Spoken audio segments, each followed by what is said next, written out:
৪৭তম BCS আবেদনের সবচেয়ে আলোচিত প্রশ্নটি হচ্ছে স্টুডেন্ট আইডি সেশন এবং রোল নম্বর কি দিব এবং দিলে কি দিব, একই সাথে পাসিং ইয়ার কি হবে। আপনাদের এই প্রশ্নের উত্তর থাকছে আমার এই নতুন ভিডিওতে। আশা করি এরপরে আপনাদের আর কোনো কনফিউশন থাকবে না। পাবলিক, প্রাইভেট, ন্যাশনাল, এমবিবিএস কিংবা বিডিএস যে ব্যাকগ্রাউন্ডেরই হন না কেন, আপনাদের রেজিস্ট্রেশন নম্বরটি আপনাদের স্টুডেন্ট আইডি। তাই আলাদা কোনো স্টুডেন্ট আইডি না থাকলে স্টুডেন্ট আইডি ঘরটিতে আপনারা আপনাদের রেজিস্ট্রেশন নম্বরটি ব্যবহার করবেন। প্রায় সকল পাবলিক ও প্রাইভেট ইউনিভার্সিটির স্টুডেন্ট আইডি কার্ডে যে নাম্বারটি দেওয়া থাকতো সেটাই রেজিস্ট্রেশন নম্বরের পাশাপাশি রোল নম্বর হিসেবে ব্যবহার করা হতো। এরকম ক্ষেত্রে আলাদাভাবে আর কোনো রোল নম্বর ব্যবহার করার প্রয়োজন নেই।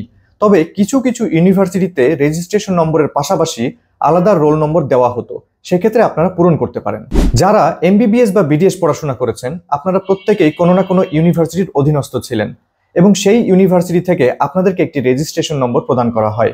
আপনারা সেই রেজিস্ট্রেশন নম্বরটি স্টুডেন্ট আইডি ঘরটিতে ব্যবহার করবেন, আলাদা কোনো রোল নম্বর ব্যবহার করার প্রয়োজন নেই। আর যারা জাতীয় বিশ্ববিদ্যালয়ে পড়াশোনা করেছেন আপনাদেরও স্টুডেন্ট আইডি হলো আপনাদের রেজিস্ট্রেশন নম্বর, কিন্তু সেই সাথে আপনাদের রোল নম্বরও আছে। আপনারা এটা পরীক্ষায় পূরণও করতেন, কিন্তু যদি ভুলে যান তাহলে একটা ছোট্ট কাজ করতে হবে।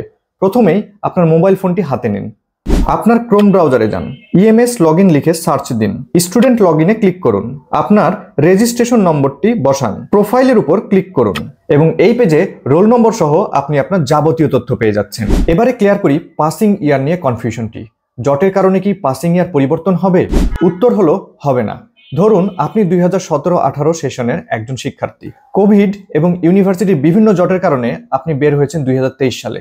তাহলে আপনার পাসিং ইয়ার কোনটি হবে? আপনার পাসিং ইয়ার কিন্তু 2021ই থাকছে।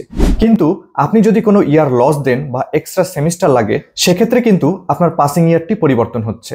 কথা এখানেই শেষ নয়, এই তিনটি অপশন কিন্তু 47তম বিসিএস থেকে প্রথম চালু করা হয়েছে। তবে তথ্যগুলো পূরণ করা কিন্তু কোথাও বাধ্যতামূলক করা হয়নি, বরং খুব সুন্দরভাবে স্টার মার্ক করে লেখা হয়েছে অপশনাল। তাই আপনারা যদি তথ্যগুলো নাও দেন কোনো সমস্যা হচ্ছে না।